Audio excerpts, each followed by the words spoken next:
For today's DC Multiverse review, we are looking at Failsafe. Before I talk about the accessories and the figure, let's take a quick look at the data profile card. As you can see, there is this beautiful comic book artwork of Failsafe. The source material is from Batman Failsafe. On the backside of the card, you do have a read-up for who the character is. It's quite lengthy, but I'm going to read all of it anyways. Real name, does not have one. In the process of Batman creating failsafe plans to stop Justice Leaguers in the event that one of them went rogue, a process that would later lead to the Tower of Babel incident, Batman's artificially constructed Zur-En-Arrh persona activated and created an android capable of stopping him in case Batman ever took a life.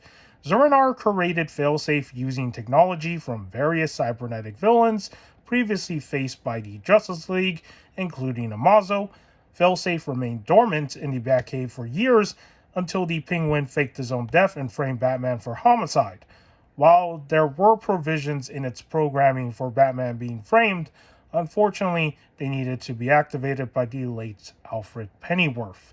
And that is a pretty good read-up on who Failsafe is as a character, and that is the data profile card. Alright, let's move on to the accessories now. This is a $50 mega fig. Now, I did not spend $50 on this figure. I actually spent like around 23 bucks. I got them during the sale, which is not too bad. For a $50 mega fig, for how much this thing retail for, it doesn't feel like he's worth 50 bucks. Mainly because he has the same problems like every other mega fig. Doesn't come with much accessories at all. He only comes with one accessory, technically, because the other item in this box, which I find peculiar, is not an accessory. So the only accessory that he actually has, because he can hold this item, is his gun.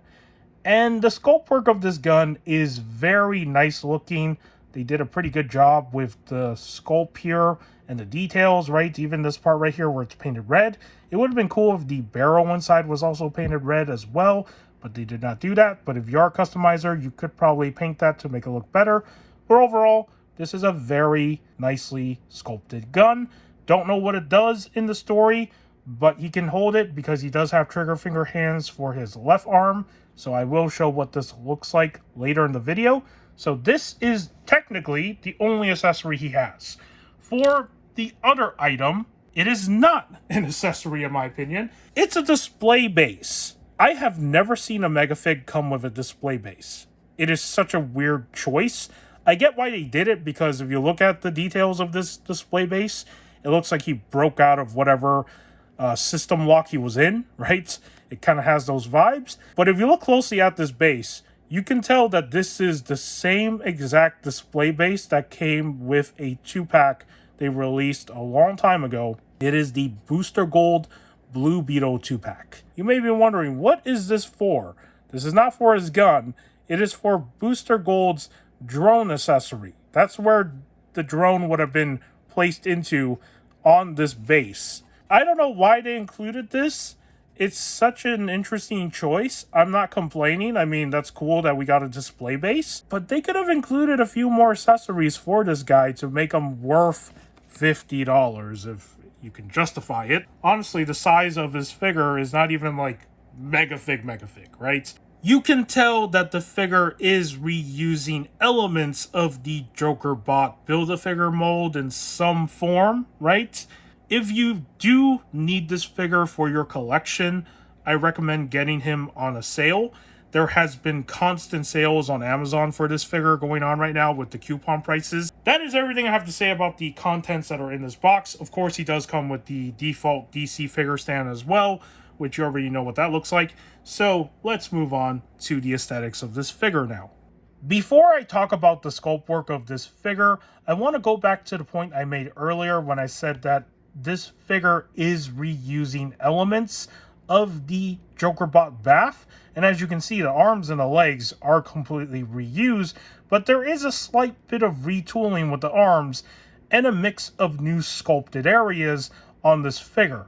And that's something that I actually like that they did here, is that instead of just 100% reuse, which they could have easily done and it would have been super lazy, I am really happy that they actually added some newly sculpted areas and a bit of retooling to certain parts of the arms to make it look different.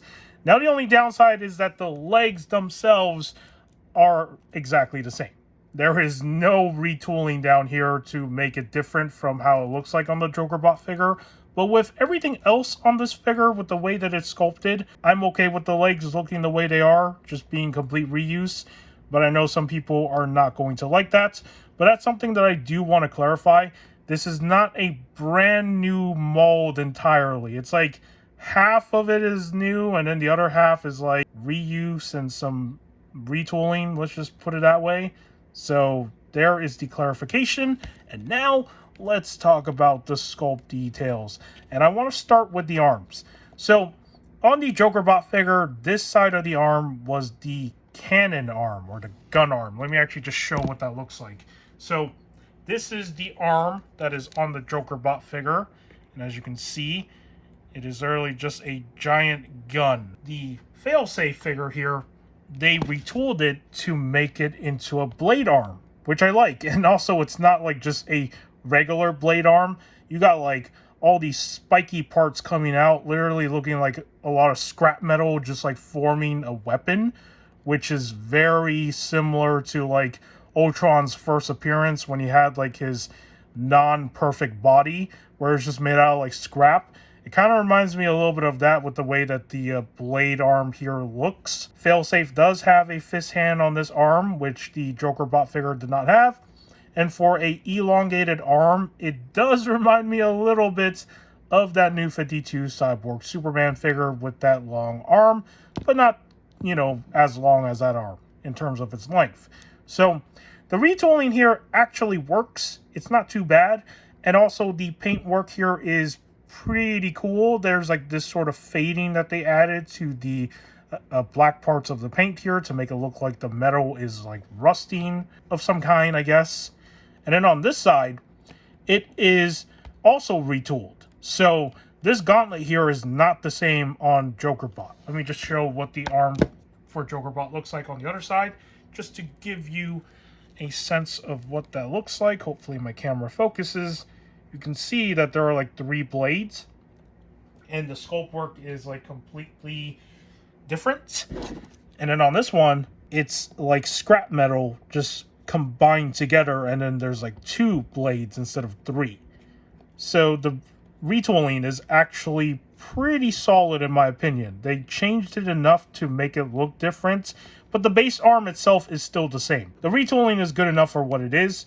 Now, let's get on to the actual new sculpted area that is completely brand new. This is not reuse.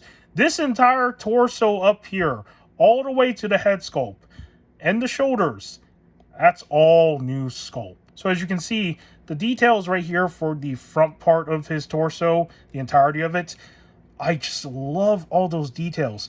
It stands out so much because there's all these complicated looking parts that just makes this figure pop, right? Like, I don't know what any of this stuff is, but it's like a skeletal frame. You can see a little bit of that right here in the stomach area, and there's like little holes through it so you can see the backside, right? I love that that's included. And then this part right here that's red, this is pretty much just a like sort of reference to the source material, because the downside to this figure is that it doesn't look like the source material. Which, if you are somebody that cares about accuracy, well, this figure is not going to live up to that, because you can see that the artwork here shows a very different sort of look for the character, and the figure itself is not exactly in the same sort of look. But at the same time, I'm glad they painted this part red, just to have that sort of reference to show that there is illumination right here in the center of the chest. And on the back side, it is all brand new sculpt as well. This is not the same as the backside of the JokerBot. And just to show what that looks like, if I can, this is the spine on the back, right? It is different. So I love seeing all this new sculpt. But the downside with the backside is there is no paint details. So all these like faded parts right here, right, with the grays, they don't paint them on the back. which isn't great. But if you have like a metallic marker and you want to make it look like it's faded, you could probably do some of that on the backside here just so then it can match up with the front. I find it strange that they always just paint the front side the best, which makes sense, okay? Like, we're going to have the figure displayed, you know, on the front side anyways. We're looking at them from the front. But at the same time, it would be nice if some of those details actually went to the back side and you could see that it's like all around the body. It's not just the front side with the faded metal. So it's just weird when they don't do that. But yeah, all of this sculpt here just looks beautiful. I love how complicated the spine work is and all these ports, whatever these things are for, that allows this character to have energy to move. And then for the shoulders, you know, they're just normal looking shoulder pieces, but yeah, they work. I like that they're different. It's not the same on the other figure. There's no shoulders on that one. Actually, is there shoulder armor? Oh, there is. It's just a different kind of shoulder armor. Yeah, you can see it right there. So, there are some of the differences between the Joker bot and Failsafe right here. And now let's talk about the head sculpt. Head sculpt is pretty normal for a AI robot, right? It has like a visor sort of look. There's no eyes, there's no mouth. It kind of reminds me a little bit of the Rookie Megafig with that sort of like visor look.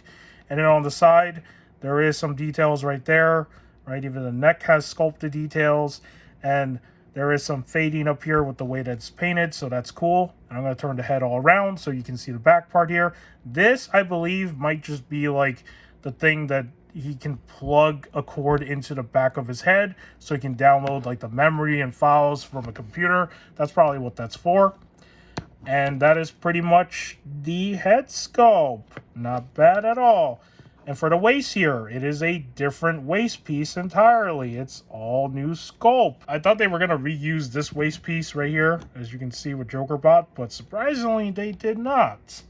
So that is cool to see. Another new piece of sculpt work down here. And then now for the legs. Unfortunately, the legs are basically the weakest part of this figure because nothing is new down here. It is exactly all the same, just painted in a different color. I felt like they could have taken some more of this sort of spike detail or whatever the sharp stuff is and applied a little bit of it down here as well, because if they did, it would actually stand out a lot more. The fact that the legs are just like the only areas that are completely the same in like the sculpt work, like no retooling was done to it, I am kind of disappointed. But yeah, that's pretty much most of the sculpt work for Failsafe. I think the overall presentation of what they did with the sculpt is, you know, not bad. They did a good amount of retooling at least, and it isn't like 100% reusing everything from the Joker bot. At least this is another example where the reuse isn't completely bad, because the last time we looked at a evil robot figure was the Grid, and I said the same thing in this review, that, you know, it's reusing the same mold from Cyborg, but they did so much retooling to certain parts of the figure that it just makes it feel like it's a different figure, but it still works using those pieces. And I'm going to say the same thing here with this guy. I think overall it works, and yeah, if you need Failsafe for your collection, he's worth picking up for the sculpt alone. But not for $50. Keep that in mind. Get it on a sale. Alright, that is all the aesthetics I can really point out with this figure. And now, let's move on to the articulation. Starting off with the articulation of the head sculpt, can Failsafe look up? They can look up this much, which is decent. Looking down, they can look down more than they can look up. Turning their head left and right, they got no problems. Tilting their head side to side, that also works. So the overall articulation for the head sculpt is pretty alright. For the arms, there are going to be some hindrance. As you can see, there are shoulder armors right there. So the arms can only lift out this much on both sides, which is okay, but not the best. In terms of swinging back and forth, you are going to have to deal with the shoulder armor, which is going to hinder this articulation movement a lot. The arms both have bicep swivels, upper bicep swivels, so they do move, right? There is rotation on both sides. And then for the articulation of the elbows, this side is single jointed because it is like the weapon arm. And then this side is double jointed, as you can see. Actually, let me try to make it work. It has a tight sort of like friction to it. There we go. It is double jointed, so it's two different articulation points for both of the arms. For the torso, there is no upper chest cut, so all the movement is going to be from the waist. So as you can see, rotation works fine. Leaning back, it can do. Leaning forward, not exactly the best. And also, it's like really loose too. So there you go. All the range of motion you want with the torso. For the legs, can he do the splits? That's actually pretty good. It's not a full split, but still a good spread. Can he do a kick? Let's actually see. There we go. He can do a full kick. Not like all the way, but still better than some figures. So if you want Failsafe to kick somebody, well, there you go. You can do that. Double jointed in the legs. Works fine. Articulation in the feet. Swivel, toe articulation. And of course, the last articulation point, as usual, before I forget. Does this figure have thigh swivels? Yes, it does, because it is reusing the same legs from a Build-A-Figure, so they should work.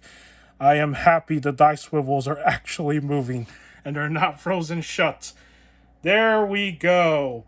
The thigh swivels are there, and that is all the articulation for Failsafe. And now I'm going to try to get them to stand so they don't fall over. There we go. So if you want to get this guy into, some cool action poses, you're gonna have to get creative. There are some limitations for sure, especially with the torso. He would have benefited from a upper chest cut, but I can understand why they didn't do that, because it would actually ruin the sculpt details. So there is that to also consider. It's time I show what this gun looks like on his, hand right here. So let's do that. Very simple. All you do is you just put this in, if I can even do it. Oh, give me a second. Come on, go in there. There we go. It's going in. Yeah, there it is. So there is Failsafe with their accessory, with their gun. And as you can see, it's a handgun. I don't know why they're using a handgun. You would think a freaking AI robot like this would use like crazier weapons, but whatever this gun could do, it could probably do a lot of damage. That's probably why they don't need a giant gun arm like what we see with this guy right here. Right? So, oh no, don't fall over. All right, there he is with the accessory. And now it's time for some comparisons. For the first comparison, here is Failsafe next to JokerBot, and hopefully they can fit in frame, because I don't exactly know how this is going to work. Let me actually just put JokerBot. Oh no, the wings, oh, they are going to get in the way. I'm going to have to move his wings off to the side like this, looking really stupid, but let's just put him right there. And hopefully Failsafe fits in the frame. So there you go, both of them together. And whoa, there is a height difference between these two figures. I did not even notice that. So even though the arms and the legs are reused, but you can see that they've been retooled, right? Except for the legs. That new torso makes Failsafe even taller than JokerBot. I did not think there would be a height difference between these two figures, but there they are. Let's bring in another evil cyborg cybernetic villain. Here is Failsafe next to the new 52 cyborg Superman. And I haven't looked at this figure in a long time. Maybe some of you probably forgot this figure existed. Probably one of the coolest sculpted figures they made back in 2024, I believe, was when this figure came out. And there are the two of them together. And speaking of Cyborg Superman, I did pre-order that reissue, so that should be arriving in September, I think, or maybe in August. I'm not too sure because Mcfarlane, their scheduled estimated time changes sometimes. So we'll see what happens there. And for the next comparison here is Failsafe next to Grid. And honestly, having this figure now in my collection, it just goes so well with, these three examples that we just looked at right here of like these cyborg style villains. And I love that because this could be a team of its own, even if they never teamed up in the comics. But, for imagination purposes, this is almost like a team. So I really like this. But yeah, there are these two together. And honestly, this is a great matchup. And for the final comparison, this is like the most random thing ever because this has nothing to do with cyborgs. Here is Failsafe next to the SH Figure Arts Broly, full power Broly from Dragon Ball Super. I just wanted to see what the comparisons will look like between these two. And Failsafe is quite taller, so there you go, random comparison. And that is going to wrap up today's review. If you found today's review of Failsafe informative, do give this video a like. If you want to subscribe to the channel for more action figure content and whatever else I do on here, it would be much appreciated. And with that said, take care, and I will see you in the next video.